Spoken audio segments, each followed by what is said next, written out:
different things like that, like things you would never think of, crazy stuff. We said yes a lot to mostly everything and everywhere. But when I'm writing for me, it's more or less it's my story, right? You know, and I try to find the commonality in humanity because we all go through ups and downs. I mean, you know, hey, man. At 66, Richie Sambora finally broke his silence about Bon Jovi. What he revealed shocked everyone. In 2012, Jon Bon Jovi wrote 30 songs without him after 30 years off partnership. Richie said Jon told him not to worry about songwriting anymore. Then came Calgary 2013. Hours before a sold-out show, Richie simply vanished. No call, no text, nothing. Jon had to tell 20,000 fans alone. But that wasn't the worst part. What Richie discovered about Jon's real plan will make you see everything differently. Richie Sambora came into the world on July 11, 1959 in Perth Amboy, New Jersey, and grew up as the only child in a small Woodbridge Township home where money never stretched far enough. His father Adam worked long hours as a factory foreman and his mother Joan kept papers moving as a secretary. Life was simple, crowded with Catholic routines, school pressure, and the noisy hum of a working-class neighborhood. Still, music slipped into his heart early. His parents loved classical and folk tunes, but rock made him feel alive. He played basketball at Woodbridge High School and was part of the team that won the 1975 Group 4 state title. Yet every night his thoughts drifted back to the sound of a guitar. Nothing else lit that same fire. Those tight days and early struggles shaped the grit in his fingers long before he ever stepped on a big stage. That spark grew even stronger when he was only 6. One day he found his father's hidden stash of jazz records, mostly West Montgomery albums. He placed them on the player and something in him paused.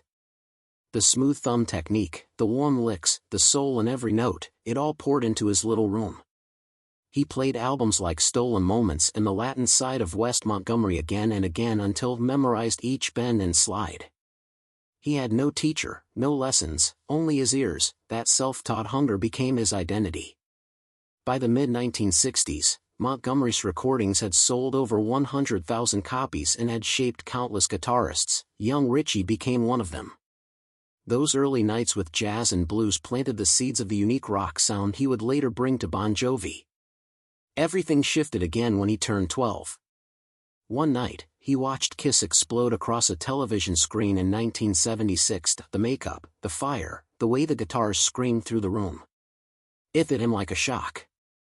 He begged his parents for a guitar until he finally got a cheap acoustic. From that day forward, he locked himself in his bedroom, practicing 4 to 6 hours every day. No teacher, no guide, just pure stubborn drive. By the time he was 15, he was already playing in local bands, learning by jamming, failing, trying again. That mix of isolation and obsession pushed him forward fast. Kiss had awakened something, and his music started to move toward that loud, fearless stage energy he later carried into every Bon Jovi show. But he also had a rebellious streak. At 14, he surprised everyone by dropping out of school to play with local punk bands. His father was furious and dragged him back into the classroom. But Richie walked away with something important. The punk world taught him to book gigs, to hustle, to push through crowds that didn't care whether he sank or survived. It gave him a raw confidence. He didn't stay out off school long, but the short detour carved a harder edge into him. By 16, he was back in class. Yet, everything he learned with the punks kept shaping him. He realized true rock wasn't polite. It was loud, messy, and built on stubborn hearts that refused to quit. Then came his first paid gig when he was 16. It was at a rough bar in Woodbridge and they handed him $50 for the night. The crowd was wild and during one of his solos, a fight erupted right in front of him. Bodies moved, fists swung, people screamed, but Richie kept playing with sweat dripping down his face. He was terrified, but he didn't stop. That moment showed him what live music really was. Not glamour, not comfort. It was chaos and noise and grit. By 19, he already owned his own small record label and club, which proved that one shaky night in a bar could still lead to something bigger. Around 17, he He joined his first real band, Atomic Playboys. They had dreams of Led Zeppelin and long nights rehearsing Stairway to Heaven, but they had no real gear. Richie's guitar was a pawnshop Fender and the amps were used and unreliable. At their first major gig, both amps blew out halfway through the song. The stage fell silent. The crowd grew confused, the humiliation crushed them and the band didn't survive. Yet, that failure taught Richie something valuable. Rock needed more than passion. It needed toughness, better equipment, and patience for moments that fell apart. Hadn't slow down. In 1978, he formed Phantom's Opera with school friends, turning his parents' garage into a noisy recording spot.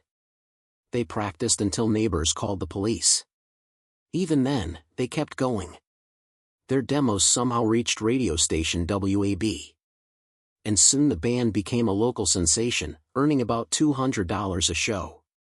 For a group of teenagers, it felt huge, but the noise complaints finally shut them down. They lost the garage and the excitement faded. Still, it showed Richie how close success can get before it slips away. In 1980, he faced one of his toughest moments. On the way to a gig in Philadelphia, he was in a serious van crash and broke his wrist. Most people would have gone straight to the hospital, but Richie refused. He strapped his injured wrist to his guitar with duct tape and played the full set in unbearable pain. The crowd never knew. That night became legendary among local musicians and proved that Richie never stepped back from a challenge. Then came the band Message in 1981. They released an album called Lessons in 1982 and sold about 5,000 copies across the region. But after the sales started, the label disappeared with all the royalties. Months of work gone. The betrayal cut deep. It taught him how ruthless the industry could be and made him more careful about contracts. That disappointment pushed him closer to his own voice and his own music. In early 1983, he auditioned for Kiss. He tore through Detroit Rock City with all the energy he had. And for a moment, it seemed like he had the job. But they rejected him for being too bluesy. They wanted someone harder, someone with less soul and more edge. It hurt, but it also freed him.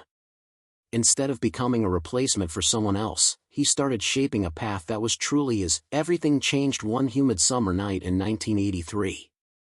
Richie had just finished a show with Message in Sayreville, New Jersey, when he wandered into a nearby club and saw Jon Bon Jovi on stage. After the set, Richie jumped up and played a scorching solo on Proud Mary. The crowd erupted. Jon noticed his fire and invited him to jam the next day. They met at Jon's mother's house and stayed up late writing Comeback and Burning for Love, songs that later appeared on Bon Jovi's debut album. The chemistry was instant. Jon had a spark Richie trusted, and Richie had a bluesy soul Jon needed. Within days, Richie joined the band, taking the place of Dave Sabo, who later formed Skid Row. It was a moment that reshaped both of their futures. In March 1983, Richie walked into the rehearsal space where Jon and Alec John Such were waiting. Everything shifted again in August 1986 when Slippery When Wet dropped. It became the first hard rock album of the 1980s to sit at number 1 on the Billboard 200 for 4 straight weeks. Richie co-wrote Living on a Prayer with Jon Bon Jovi and Desmond Child inside a hotel in Vancouver. The idea came from Richie's own struggles and from his uncle who had been laid off as a dock worker. Tommy and Gina grew out of that pain, which made the song feel real to millions living through recession hardships. The album sold over 12 million copies in the United States. And by 2010, Living on a Prayer had been played more than 5 million times on American radio. It became a worldwide symbol of hope and rebellion, hitting number 1 in the United States, United Kingdom, Canada, New Zealand, and Norway. But even success carried a price. While recording You Give Love a Bad Name, Richie was fighting a severe flu. He pushed himself through a single 48-hour session to finish all the guitar overdubs. The team stacked 12 guitar layers on top of one another to build that unmistakable punch. The deadline was tight and the band needed a hit. Richie refused to rest. The exhaustion was intense, but the effort paid off. The song exploded around the world, and its opening riff became one of rock's most recognized moments. Richie's personal life kept spinning, too. He married Heather Lear on December 17, 1994 in Paris. Some reports mix the date, but the real one is 1994. The wedding was huge with around 200 rock legends and Hollywood stars attending. The real shock was that Richie showed up hungover after a wild bachelor party in Las Vegas. The story blew through tabloids for weeks.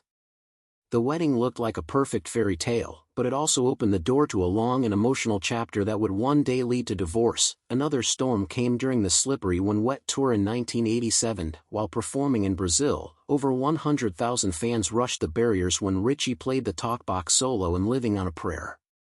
Security could not hold them, and the show had to stop. The tour eventually grossed $50 million, making it one of the biggest rock tours of its time. The talkbox became part of Feuds' identity, and Richie's control over it gave the live shows a wild electricity fans loved. But the fame carried guilt as well. Richie's daughter, Ava, was conceived during a break in the 1989 tour. He missed several ultrasounds because he was booked for stadium shows. The guilt sat heavy on him for years. Ava was born on October 4, 1997 in Los Angeles after a long labor. The missing moments Andreas touring planted tension inside the marriage, and over the next decade things slowly broke apart. Richie often said that Ava became the reason he eventually stepped away from the band because family mattered more than fame. During the New Jersey era, Richie wrote the acoustic intro to Blood on the Bricks in a lonely hotel room. It was 1988 and he was dealing with the threat of divorce from his first marriage. Heather Lear was not in the picture yet. The late-night melody carried fear and longing. It felt stripped down and vulnerable, which was unusual for Bon Jovi. The album debuted at number 1 worldwide and spent 18 weeks on the Billboard 200, and fans loved the honesty inside that track. Then came I'll Be There For You. Richie co-wrote it as a tribute to Heather Lear, but the truth behind it came out in 1989. He revealed that it started during a heated argument at 3 in the morning. They were fighting about his non-stop touring and he was trying to apologize through lyrics.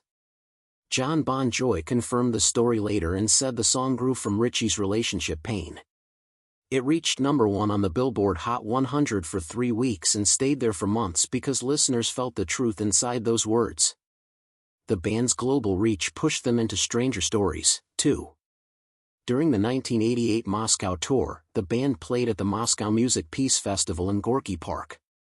Rumors claimed Mikhail Gorbachev watched from a VIP box. Richie smuggled a case of Russian vodka on stage hidden inside his guitar case. And during a 2-hour jam, the band drank while playing.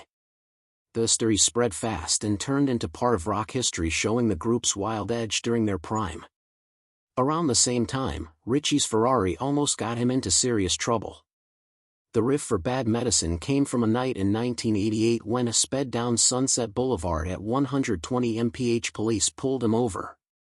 The officer let him go after Richie promised he would write a song about the moment.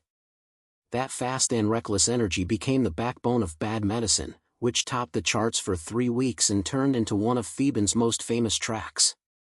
Even awards entered the mix. In 1989, Richie earned an Emmy nomination for contributing guitar to the soundtrack of License to Drive. Instead of attending the ceremony, he took Heather Lear on a surprise anniversary trip to Las Vegas. They celebrated quietly with dinner and time together. People in the industry talked about his absence, but he said he wanted to be with his wife.